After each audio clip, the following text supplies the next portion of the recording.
There's a critical difference between asking for a blessing and claiming it. And that difference is the very reason why so many prayers seem to go unanswered, and why you feel that silent frustration of knowing you were made for more, but you just can't seem to manifest it. You haven't found this video by chance. You are here because your soul is tired of asking and is finally ready to claim. What you are about to remember today is the most important truth of your existence. You are not a servant begging at the palace gates. You are the king's daughter, an heir to a divine legacy, and the entire palace, with all its abundance, is your birthright. It is time to stop knocking on the door and start using the key you've always had. To begin this shift in consciousness, we will perform your first conscious act of claiming. Go to the comments right now and write this declaration of power, not with hope but with certainty. I am the king's daughter. By writing this, you aren't asking for permission. You are signing a new contract with the universe, based on your true identity. In the next few minutes, we will explore Psalm 145, not from a perspective of begging, but from a place of authority. This sacred psalm contains 3 divine principles that, once understood and applied, will empower you to operate from your true identity. I will show you how to use reverence to tune into the frequency of abundance. Establish an unbreakable certainty in God's infinite provision, and wield your spoken word as the instrument that shapes your reality. Stay with me until the end, because this knowledge isn't meant to give you temporary relief. It's designed to equip you with the tools for a permanent transformation. Let me tell you the story of a woman named Sarah, and as I do, I want you to see if her story resonates with your own. Sarah's faith was real as the air she breathed. But her daily reality was a contradiction to that faith. She knew the invisible weight of debt, the kind that follows you to bed at night and wakes you with that knot of anxiety in your stomach in the morning. Every day was an act of courage, putting on a smile while inside she felt the cold grip of fear. Her prayers were desperate pleas. She felt like a forgotten child, looking through the window of an abundant home, with no idea how to get inside. One night, at her lowest point, when the tears had dried up and only an exhausted silence remained, she opened her Bible. She wasn't looking for a magical answer, just a place of refuge. Her tired eyes fell upon the words of Psalm 145, and in that moment something broke. Or rather, something broke open. The words of verse 16 leaped off the page. You open your hand and satisfy the desire of every living thing. In that instant, the truth hit her with a clarity that took her breath away. This wasn't ink on paper. These were letters of light. A switch flipped deep within her soul. She understood she had been praying from the wrong perspective. Her constant question had been, God, why won't you help me? And the answer she received in her spirit was, My child, my hand has never been closed. It is you who have not known how to receive. She realized that as a daughter of the Creator, begging for crumbs was an insult to her inheritance. Her role wasn't to ask. It was to align. She stopped praying for money. She stood up, and with a voice that was a trembling whisper at first, she began to declare the truth of the psalm as if it were the only reality that existed. This shift, from operating out of lack to acting from her sovereignty, changed everything. Few days later, the phone rang. It was a business opportunity that had been dormant for years. After the call, Sarah didn't shout with joy. She stood in silence as a single tear rolled down her cheek. It wasn't a tear of relief, but of a deep, overwhelming gratitude. It was the breathtaking peace of finally understanding how the universe works. Sarah didn't manifest a miracle. She became the vessel for the miracle that was already waiting to flow through her. That same sovereignty, that same key, is in your hands right now. Now, let's enter the heart of this sacred knowledge. Principle 1. Reverence as the frequency of reception. The psalmist doesn't begin by asking. His first act is exaltation. Every day I will bless you, and I will praise your name forever and ever. Consider this. Where does your communication with the divine begin? For many, it starts from a place of panic, from the silent scream that comes when the walls of scarcity feel too high. When we start there, we are tuning into the frequency of the problem, not the solution. Imagine the universe is a radio with infinite stations. There's a frequency for fear, broadcasting chaos and anxiety. There's a frequency for complaint, playing the music of frustration. But there is also a divine frequency, a station that broadcasts a pure wave of harmony, order, and infinite provision. That frequency is called reverence. The first principle is this: gratitude and reverence are not a transaction to get something from God. They are the conscious act of tuning the dial of your soul to the frequency on which blessings are already being broadcast. Scarcity cannot exist on the frequency of reverence. When you choose reverence, you are shifting your energy field. You stop focusing on the emptiness in your hand and start marveling at the intelligence that designed the hand in the first place. Think of the miracle of the air you breathe, the mathematical precision of a sunrise, the infinite intelligence that orchestrates your heartbeat. That is abundance. Reverence is the state of awe for what already is. And when you live in that state, your spirit becomes a compatible receiver for the abundance that has always been there. Now let's tune into that frequency together. Close your eyes. Feel the weight of your body grounded to the earth. Feel the air moving in and out of your lungs, a gift you receive effortlessly every second. Don't think about what you lack. For just a moment, simply acknowledge the perfection of this present moment. Now, with the calm authority of the king's daughter, declare, either aloud or within, aware of my power, I now choose to tune into the frequency of gratitude and reverence. I align with the divine order of abundance, and I watch as my reality readjusts to this truth. Feel that shift. Feel the peace that comes not from having, but from being aligned.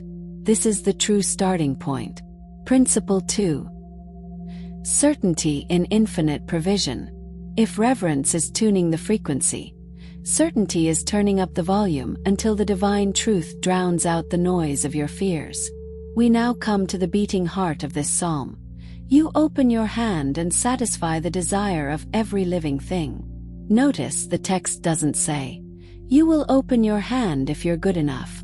It is a declaration of a present, continuous, and unchanging fact.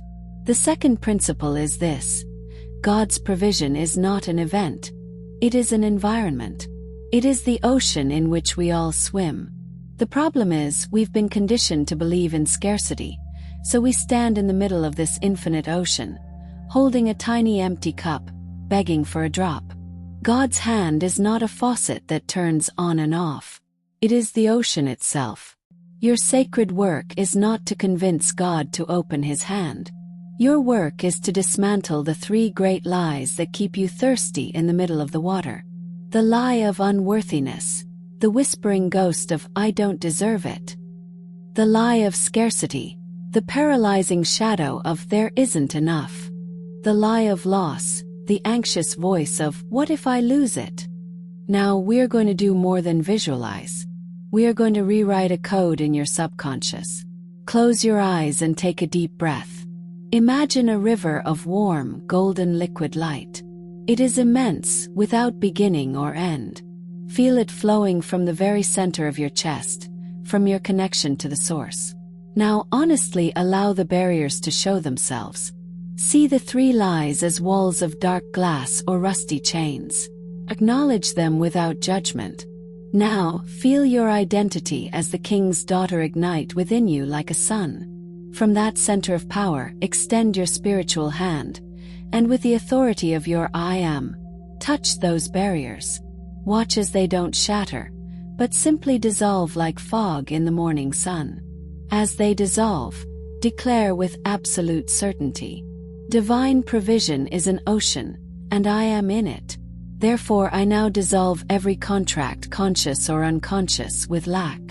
I remove every barrier in my mind and open every cell of my being to receive the limitless flow that is mine by divine right. Accept. To receive. I am grateful. It is done. Breathe deeply.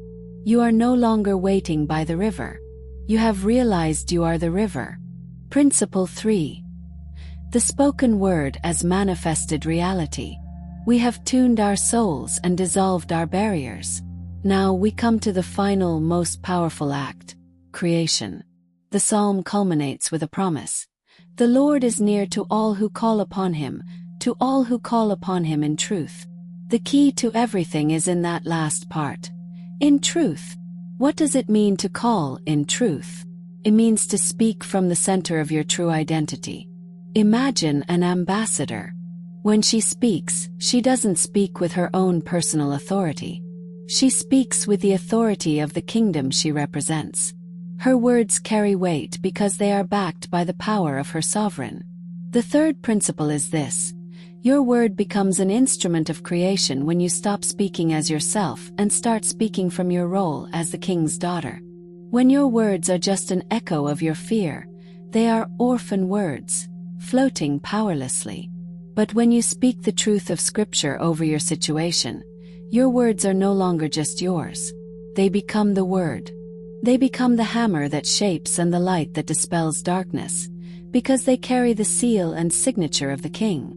To call in truth is to stop being the beggar who asks and become the ambassador who decrees the policy of the kingdom. This is the moment to exercise your authority. First, clearly identify an area in your life where there is an appearance of lack. See it without fear. Now we will superimpose divine law over that situation. The law, as written in this psalm, is, God's hand is open and he satisfies the desire of every living thing. This is the unchanging truth. Now step into your role as the king's daughter. Feel the invisible crown. And from that place of power, forge your decree. Declare with the full conviction of your being. In my sovereign role as the king's daughter, and with the authority vested in me, I address the appearance of lack in my finances. I establish the higher law of the kingdom here and now. I decree that the unchanging truth of infinite provision nullifies and dissolves any reality of debt, lack, or limitation. My Creator's hand is open, and therefore mine is open to receive. I do not ask for it, I allow it.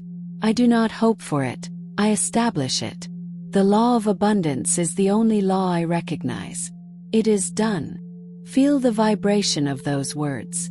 They are not a request. They are a realignment. Now that you understand the principles, now that you have tuned your reverence, affirmed your certainty, and remembered the power of your word, you are ready. You are ready to pray this psalm, not from lack, but from your sovereignty. Not as a petition, but as an affirmation of divine reality. I invite you to join me. Let us declare together the full truth of Psalm 145. I will extol you, my God, O King, and I will bless your name forever and ever. Every day I will bless you, and I will praise your name forever and ever. Great is the Lord, and greatly to be praised, and his greatness is unsearchable. One generation shall praise your works to another, and shall declare your mighty acts. I will meditate on the glorious splendor of your majesty, and on your wondrous works. Men shall speak of the might of your awesome acts, and I will declare your greatness. They shall utter the memory of your great goodness, and shall sing of your righteousness. The Lord is gracious and full of compassion, slow to anger and great in mercy. The Lord is good to all, and his tender mercies are over all his works. All your works shall praise you, O Lord, and your saints shall bless you. They shall speak of the glory of your kingdom, and talk of your power, to make known to the sons of men his mighty acts, and the glorious majesty of his kingdom. Your kingdom is an everlasting kingdom, and your dominion endures throughout all generations. The Lord upholds all who fall, and raises up all who are bowed down. The eyes of all look expectantly to you, and you give them their food in due season. You open your hand, and satisfy the desire of every living thing. The Lord is righteous in all his ways, gracious in all his works. The Lord is near to all who call upon him, to all who call upon him in truth. He will fulfill the desire of those who fear him. He also will hear their cry and save them. The Lord preserves all who love him, but all the wicked he will destroy. My mouth shall speak the praise of the Lord, and all flesh shall bless his holy name, forever and ever. Feel the energy of those words. You have activated a divine code. Allow this vibration to stay with you not just today but every day of your life. You have received the keys to the kingdom, reverence that aligns you, certainty that opens you, and the spoken word that creates. This isn't just knowledge. It is the operating manual for your spiritual sovereignty. Your identity as the king's daughter is not a poetic concept. It is your function. And for that function to become your lived reality, it requires a sacred discipline. That is why your activation practice for this week is a call to mastery. To rewire decades of scarcity programming, you will commit to a divine rhythm. You will perform the activation prayer of Psalm 145 3 times a day, in the morning, at midday, and at night. The first to set your intention, the second to realign your energy, and the third to seal your day in gratitude. What you've begun today is more than watching a video. It's the start of your spiritual marathon. Your evolution is a divine calling, and the momentum you feel right now is the sign that you must not stop. Every video on this channel is a station on your awakening journey. Synchronicity is guiding you through the algorithm. Trust your intuition. Click on the video that is calling to you on the screen. It's not a random choice. It's the next message your soul has been asking to hear. Continue your marathon. Your full awakening awaits. May the light of your faith illuminate every step you take.